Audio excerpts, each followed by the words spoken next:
현월TV 파수꾼 여러분, 파수꾼의 주말밤 현월TV 윤목사입니다. 64번째 파주밤으로 여러분을 찾아뵙습니다. 오늘 또 기도함으로 파수꾼의 주말밤 시작하도록 하겠습니다. 한 주간도 변함없이 하나님께서 택한 백성들과 동행하여 주시고 어느덧 10월 셋째 주일을 앞둔 깊어가는 가을 주말밤을 맞이할 수 있도록 여기까지 도우시니 참 감사합니다. 오직 하나님의 은혜로만 살아가는 하나님의 백성으로서 흔들리지 않고 여러모로 어려운 상황 속에서도 속히 일어나 하나님을 경외하는 거룩한 백성으로서의 자세를 견지하기 원합니다. 시대의 풍파와 또한 거짓된 사조 가운데서도 하나님을 올곧게 섬기며 정도로 나아가고 배도와 타협의 시대에 밀려드는 쓰나미 같은 미혹 앞에 결코 변절하지 않기를 원합니다. 늘 신앙의 절개를 지키며 살아갈 수 있기만을 간절히 원합니다. 하나님이 주신 은혜만을 의지하고 살아가는 하나님의 백성들을 늘 기억해 주시기를 원하옵고 일상에서 하나님을 의지하고 하나님 말씀을 따라가는 삶이 교회의 원수와 대적들에게 넉넉히 승리하는 비결임을 믿고 날마다 성령으로 충만케 인도하여 주옵소서. 변함없이 나움 선지자를 통해 주신 하나님의 말씀 통해 이 시대와 삶에 필요한 분별력을 갖추기를 원합니다. 성령님께서 이 시간도 풍성한 조명하심으로 전하는 자와 듣는 자 모두에게 은혜가 넘치도록 채워주옵소서. 험악한 시대에도 하나님의 말씀을 따라 변치 않는 믿음으로 흔들리지 않고 굳건하게 서서 주님이 교회의 기초로 세우신 사도들의 말로나 편지로 가르침받은 전통을 굳건하게 지켜나가는 진리의 파수꾼이자 증인들로 견고히 서게 도와주옵소서. 주 예수 그리스도의 이름으로 기도합니다. 아멘.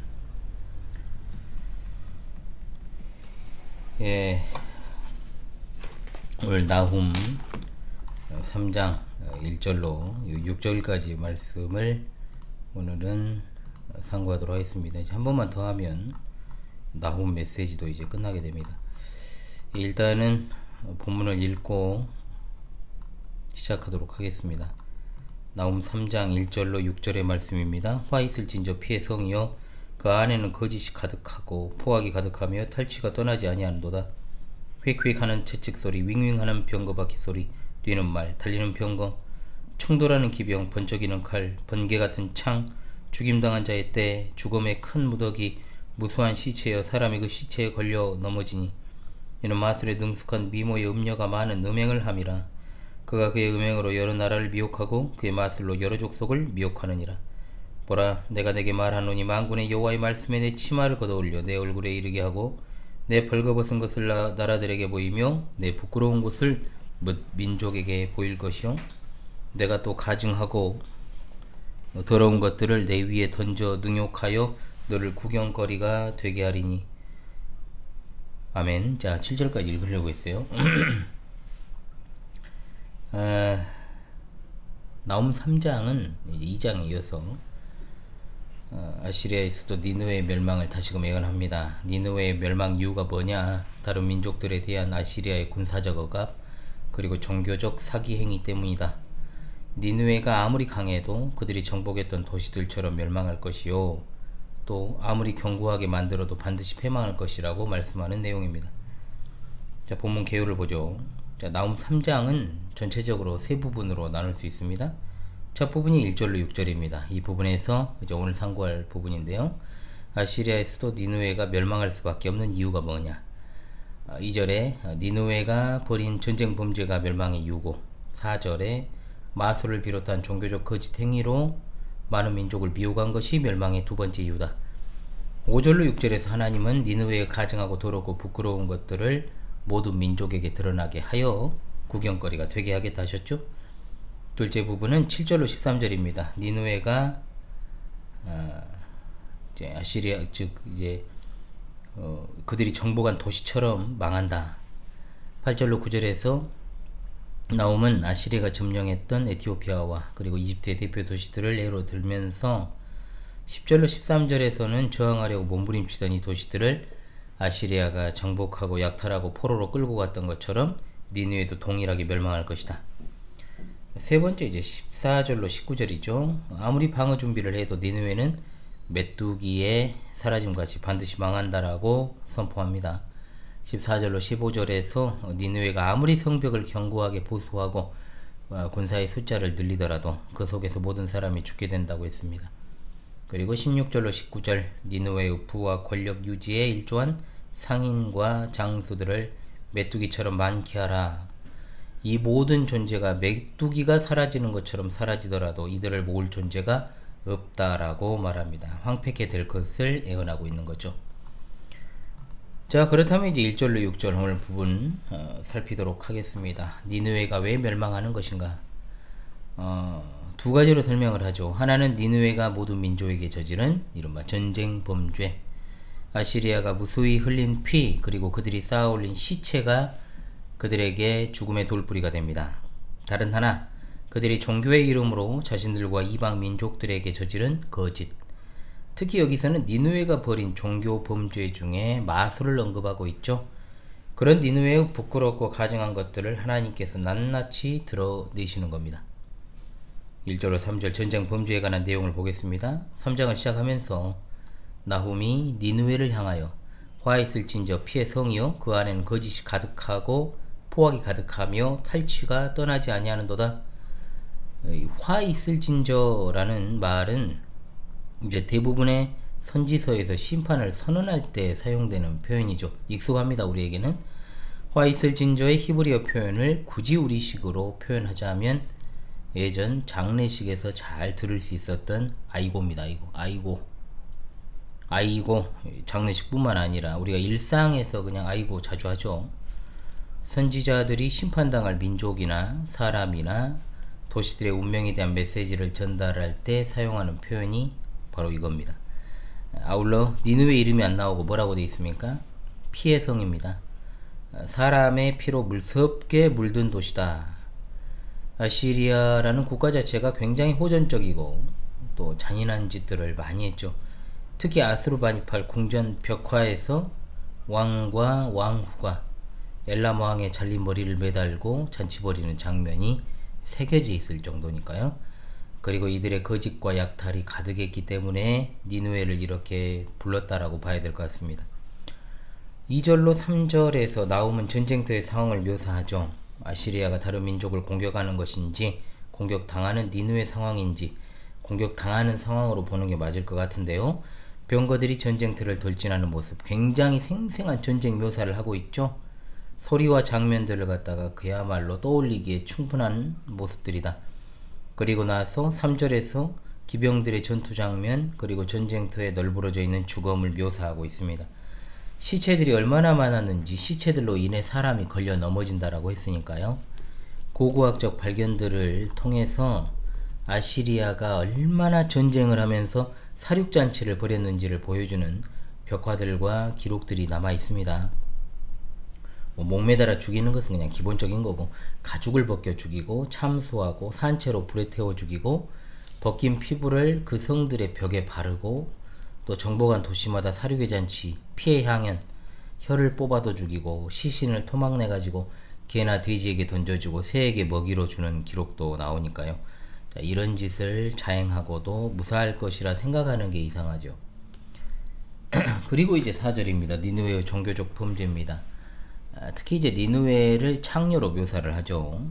성매매를 니느웨가 모든 민족들에게 행한 또 다른 범죄다. 이건 이제 비유적인 표현으로 봐야 되겠습니다. 그래서 구약 성경에서는 자주 빈번하게 창녀 이미지를 사용해서 이를 통해 하나님께 대한 배반을 나타내고 있죠. 다른 민족들에게 종교적으로 부정적인 영향을 끼친 것을 창녀로 비유한 겁니다. 그들이 행한 것은 마술입니다. 일단은 이들의 신관이 결정적이라고 볼 수 있는데요. 그들이 기본적으로 이제 생각하는 사고의 방식은 섬기는 신보다는 열등하지만 인간보다 이제 우월한 존재들이 있다라는 식의 믿음을 가지고 있고, 이런 신적인 존재를 이제 악령이라고 본 거죠. 이것이 바로 인간의 질병을 포함한 모든 불행의 원인이 된다라고 봤습니다. 당연히 이런 악령들을 제어할 마술사나 주술사들이 많았고 무당이죠. 백마술이라고 하는 것과 또 이 주문과 주술을 이용해서 악령이 다른 사람에게 피해를 입히게 만드는 흑마술도 이제 성행을 했습니다.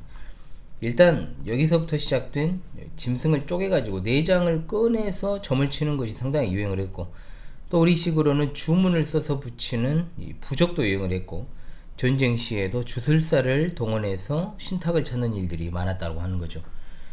전쟁을 신들의 전쟁으로 간주하는 건 아시리아뿐만 아닙니다. 고대 메소포타미아를 비롯한 모든 고대 국가에서 보이는 일반적인 모습이라고 할 수 있죠. 그럼에도 전쟁에서 승승장구했던 아시리아가 자신의 전쟁 승리를 그들의 신들의 전쟁의 승리로 여겼고, 그들의 신들의 우월성을 다른 민족에게 각인시키는 계기가 되었을 것입니다.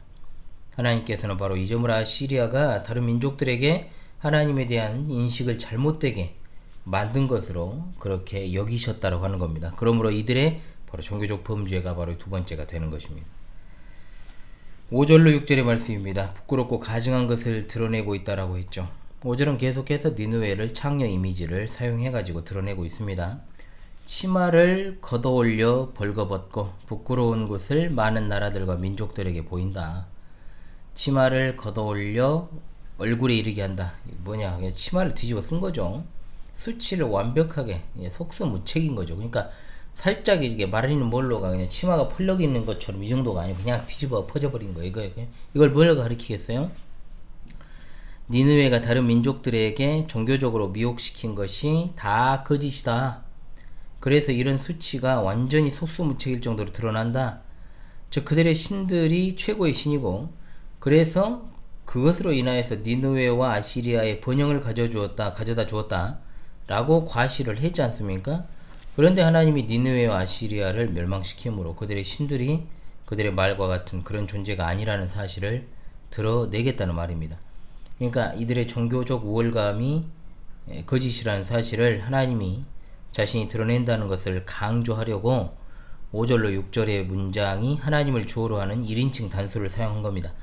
6절은 가증하고 더러운 것들을 내 위에 던져서 능욕한다. 그러니까 가증스러운 것으로 번역된 이 말은 가증한 우상입니다. 하나님은 이런 우상들을 니느웨 사람들의 면전에 던져서 그들로 수치를 당하게 하고 그를 구경거리로 만들어서 사람들이 그들을 보고 조롱하게 만들겠다라고 했습니다. 자, 오늘도 우리는 이 말씀을 지금을 살아가는 우리에게 주신 말씀으로 믿고 적용하고 순종하는 은혜가 있기를 간절히 원합니다. 첫째로, 이 세상은 멸망의 심판이 예고된 니느웨와 같은 장망성입니다. 자, 본문 해설에서도 언급을 했습니다만 나훔 3장은 니느웨의 멸망의 원인이 무엇인가, 이걸 보여주는 내용입니다. 두 가지죠. 전쟁 범죄와 종교적 범죄. 아시리아, 그 중에서도 니느웨가 왜 그토록 철저하게 멸망당했는지, 그들의 죄악이 그만큼 하늘에 사무쳤기 때문입니다. 그러니까 단순한 어떤 정복 전쟁이 아니라 사륙을 즐기고 무차별적으로 약탈하고 다른 나라에서 사람들을 잡아와서 세운 성이 바로 니느웨였습니다. 훗날에 이제 페르시아와는 굉장히, 특히 이제 고레스 왕과는 다른 행보를 보이잖아요. 비교가 많이 되죠. 어찌되었든 간에. 그래서 그의 이름이 이제 피의 성입니다. 죄악의 성 니느웨가 그 죄악으로 인해 하나님께서 멸하시기로 작정하신 성입니다. 그래서 장망성이에요. 장차 망할 도성이란 뜻이죠. 자, 철로역정에 나오는 크리스천이 바로 이 장망성에서 나와 순례자의 여정을 걸어가지 않습니까? 이 메시지가 선포될 때는 여전히 기세등등하게 영화를 누리고 있겠지만 이미 하나님께서 멸하시기로 작정하신 이 성에 남아있는 한 멸망은 필연적입니다. 마치 구약 성경에서 하나님의 직접적 심판으로 멸망을 당한 소돔과 고모라를 떠올리게 하죠. 소돔 성에 머물러 있는 한 그 누구도 멸망의 심판을 피할 수 없습니다. 거기 살던 아브라함의 조카 롯, 반드시 가족들과 함께 그곳을 나와야 했죠. 롯의 사위들은 듣지 않았고 성을 떠나지 않았고, 롯의 아내도 몸은 성에서 나왔지만 마음은 거기에 있어 결국 멸망하고 말았습니다. 나훔을 통한 이 메시지가 니느웨에 얼마만큼 전달이 되어서 그것을 그들이 듣고 니느웨를 빠져나간 사람이 있었는가, 이걸 이제 확인할 길은 없습니다. 그러니까 분명한 것은 그 메시지가 그들에게 별 영향을 주지 못했을 것이다. 오리엔트 세계를 통일한 절대 강자 아시리아의 수도 니느웨에서 승리와 쾌락과 즐거움에 도취되어 있는 자들에게 메시지가 들어가겠어요? 그러나 그들은 곧 고통과 죽음으로 그 대가를 치러야 했습니다. 현 시대를 보는 것만 같습니다. 4차 산업혁명을 필두로 AI가 급속도로 발달하여 인간의 일을 대신한다는 이 어마어마한 변화와 혁신의 세상, 초융합 세상, 초연결 세상, 영적으로나 도덕적으로 타락은 극에 달하고 있고 사람들에게 예수 그리스도를 통한 복음의 메시지는 전달하지도 않고 전달되지도 못합니다. 왜? 인간성을 상실한 시대, 그리고 그 어떤 것으로도 설명할 수 없을 정도로 철저하게 무신론자들이 지배하는 세상, 하나님을 염두에 두거나 두려워하지 않는 자들이 넘치고 그분을 조롱하고 말씀을 왜곡하고 교회를 조롱하며 신자들을 업신 여기는 세상, 멸망하지 않으면 안 되는 상황으로 가고 있다는 겁니다. 실제로 최후 심판은 임하게 되어 있습니다. 조금씩 인류 마지막 시기로 가는 여러 징조와 현상들이 우리 눈으로 확인할 수 있을 정도로 가시화되고 있습니다. 그러나 사람들은 발걸음을 돌려서 하나님과 말씀과 교회로 향하지 않죠. 멸망의 날 전날 밤까지도 불의한 일들을 자행할 것입니다. 미련 없이 떠나야 하는 자리에서는 속히 미련 없이 떠나야 됩니다. 죄악의 자리에 머물러 있어서는 안 됩니다. 이 세상은 장망성입니다. 우리는 이 세상을 살아가지만 이 세상에 속하지 않은 자로 살아갑니다. 따라서 우리는 이 세대가 아니라 오는 세대에 속해 있고 이 세상이 전부가 아님을 알고 이 세상과 이 세상에 있는 어떤 것보다도 더 가치 있는 하나님 아버지의 사랑을 알고 또 소유했기 때문에 세상을 사랑하지 않는 겁니다. 이 세상과 이 세상에 있는 것들은 다 썩어지고 멸망할 것들입니다. 온 우주의 종말보다 개인의 종말이 더 빨리 올 수 있지만 그럼에도 불구하고 하나님의 심판대 앞에서 우리가 다 확인할 일들이죠. 하나님을 반대하는 사상과 학문과 가치관들이 범람하는 이 세상을 살아가고 있지만 우리 안에 내주하시는 성령님의 역사로 이 세상이 가져다주는 세속주의 함정 그리고 물결 휩쓸리지 않기를 원합니다. 우리는 그리스도 안에서 의롭다함을 얻었으므로 그분과 연합하여 그분과 함께한 상속자여 그리스도의 사랑에서 절대로 끊어지지 아니함을 잊지 말고 하나님만 사랑하며 살아갈 수 있기를 간절히 원합니다. 아멘. 둘째로 니느웨의 멸망은 심은 대로 거두는 진리를 따른 것입니다. 본문 해설에서도 말씀을 드렸습니다만 2절과 3절은 전쟁터의 생생한 라이브 중계 같은 어떤 모습이에요. 이것이 어떤 모습인지 정확하진 않아도 아시리아를 바벨론이 공격하는 모습으로 본다면 연합군이 그야말로 아시리아가 얼마나 비참하고 처참하게 심판을 당하고 그로 인해 파멸당하는지를 나타내주고 있죠. 그렇다면 이런 참상이 아시리아에서 벌어진 이유는 뭡니까? 두 가지 이야기했잖아요. 전쟁 범죄와 종교적 범죄. 그들의 정복전쟁은 도를 지나친 학살이 자행되었고 그들의 악행이 하늘을 찌르고 그들의 잔악성은 큰 도성 니느웨가 그야말로 2000년이 되는 시간 동안 흔적을 찾지 못할 정도로 철저하게 파멸되었다는 사실을 통해서도 우리가 알 수 있게 되는 겁니다. 특정 왕만 그렇게 했던 게 아닙니다. 전쟁에 특화되어 있으면서도 잔인하기가 이루 말할 데 없는 아시리아의 잔악하고 폭압적인 행위, 메소포타미아 근방 모든 나라들의 원망과 분노를 사고 있었고 또한 이러한 행위에 대해 하나님께서 그냥 간과하실 수 없었던 것은 거기에 더하여서 그들이 종교적 범죄를 저질러서 자신들이 섬기는 신이 가장 최고의 신이라 자처하며 여러가지 마술과 주술을 퍼뜨렸기 때문이기도 합니다. 그야말로 피로 심었으니 피를 흘리는 것이요 종교적으로 음란하게 행하였으니 또한 그렇게 철저하게 유린당하고 수치를 당하게 되는 것입니다. 우리 주변에도 얼마나 악한 자들이 많습니까? 합의금을 뜯어내기 위해서 사람을 무고하고 결국 갚을 길이 없고 변호사 살 비용도 없는 사람들이 억울하게 옥살이하는 일이 갈수록 더 많아집니다. 이전부터 그랬지만 더 그래요. 비일비재하겠죠. 이 나라가 경찰 국가가 되고 있잖아요 지금. 그랬을 때는 억울한 사람은 힘들어지는 겁니다. 가난한 서민만 더 힘들어지는 겁니다. 얼마나 세상이 악으로 가득합니까? 다른 사람의 불행을 발판으로 자기 행복을 추구하는 사람들은 어떠합니까? 코인이나 도박성 주식이나 부동산 투기꾼들이 무슨 수로 돈을 법니까? 누군가가 잃어야만 돈을 버는 구조잖아요. 그런 행위를 해놓고도 부귀영화와 복을 누리려는 자들, 남을 철저하게 짓밟아 놓고 자신들은 평화롭게를 기대하는 자들도 마찬가지입니다. 자기 자식 소중한 것은 알면서 그러잖아요. 그런 어떤 입시의 허점을 이용해가지고 다른 사람들을 파멸하는 행위들. 임윤찬이가 그런 말을 했잖아요. 정말 헬조선 헬조선 하는 말을 그대로 임윤찬의 입술로 했잖아요. 그러니까 그것만 보더라도 또 거기에 달린 어떤 임윤찬을 비난하는 어떤 댓글들을 보면 얼마나 이런 모습들이 사실은 정말 추접스럽고 질적으로 떨어지는 모습들입니까? 깜짝 놀랐네. 무슨 소리죠? 자, 그러므로 이 세상을 창조하시고 다스리신 하나님께서 그와 같은 모습을 그대로 지나치지 않으시고 반드시 뿌린 대로 거두게 하시는 줄을 믿습니다. 오히려 하나님으로부터 얼마나 끔찍한 형벌을 받을지 모르니까 정말 더 안타까울 따름인 거죠.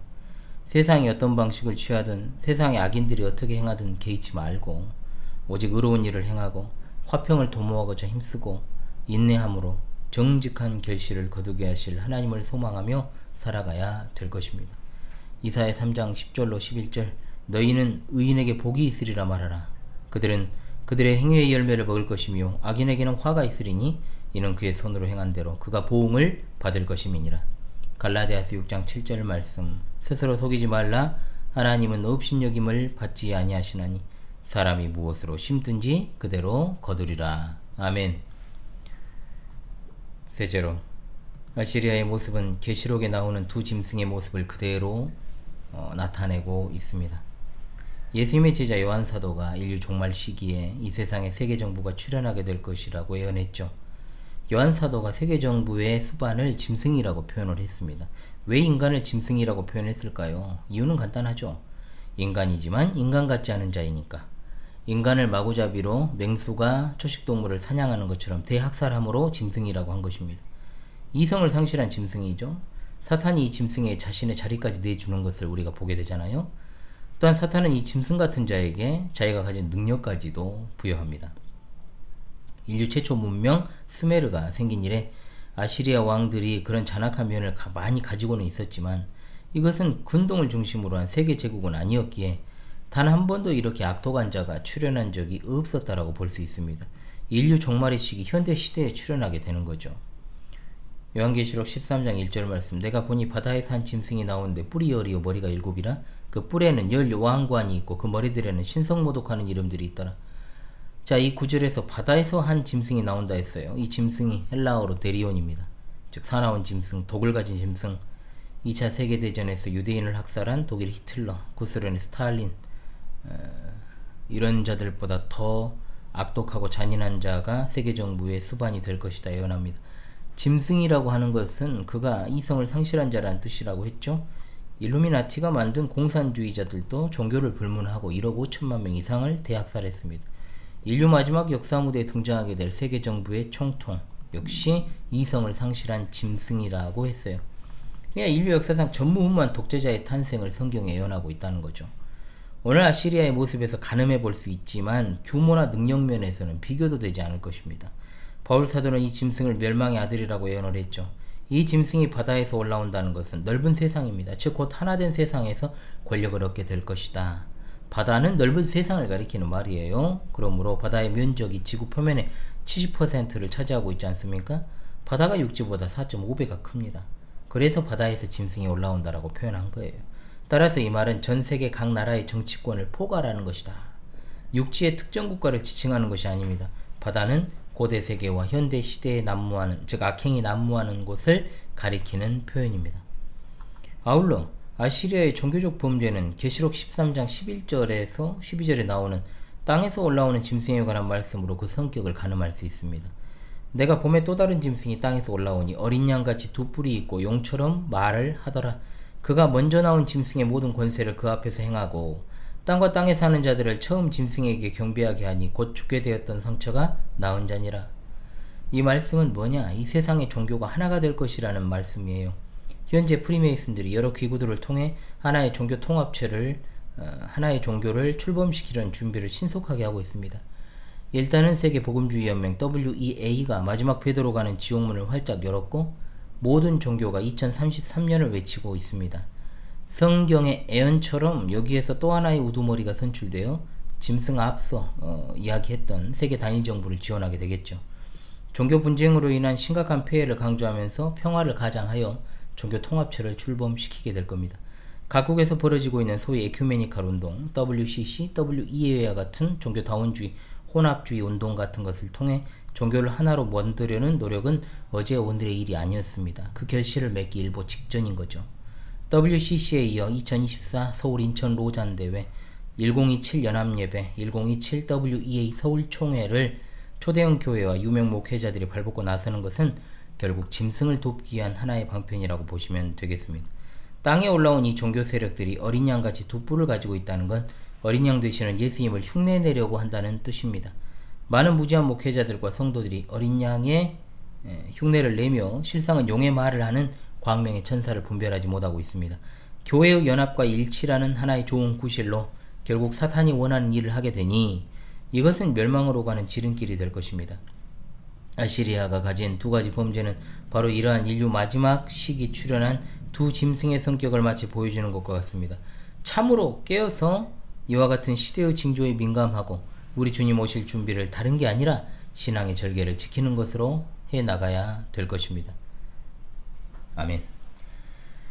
네, 여러분, 우리 주님의 거룩한 신부된 파스콘 동지 여러분, 이렇게 한 주를 또 마무리를 해야 되겠습니다. 명절 지나서 또 이렇게 한 주를 또 금방 보냈죠, 여러분. 이렇게 시간이 빠르고 10월이 또 꺾여버려요. 대단합니다.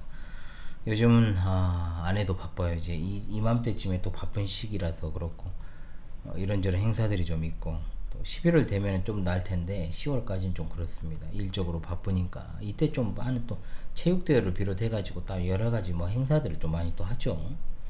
아이들은 어리고 진짜 할 일은 태산이고 진짜 어찌할 바를 모르겠어요. 가끔 주말에도 일 때문에 자리 비우면 참 힘듭니다. 이럴 때는 이 나이에 진짜 이 나이에 어린 아이들을 키우는 게 참 쉽진 않은 일이구나 라는 걸 느낍니다. 사실 신경 써야 할 부분이 한두 가지가 아닌데 목회적으로도 참 할 일이 정말 지금 산적해 있거든요. 산적한 일들을 언제쯤 다 어느 정도는 좀 정리되고 풀 수 있을지는 모르겠습니다. 그래도 하나씩 풀어가 봐야지요. 내년 방송 개편도 계속해서 고민하면서 어떻게 하면 우리 동지들께 계속해서 유익을 주면서도 더 다채롭게 저도 부담되지 않고 또 지속 가능한 방송이 되게 할 수 있을까 이제 고민 중입니다.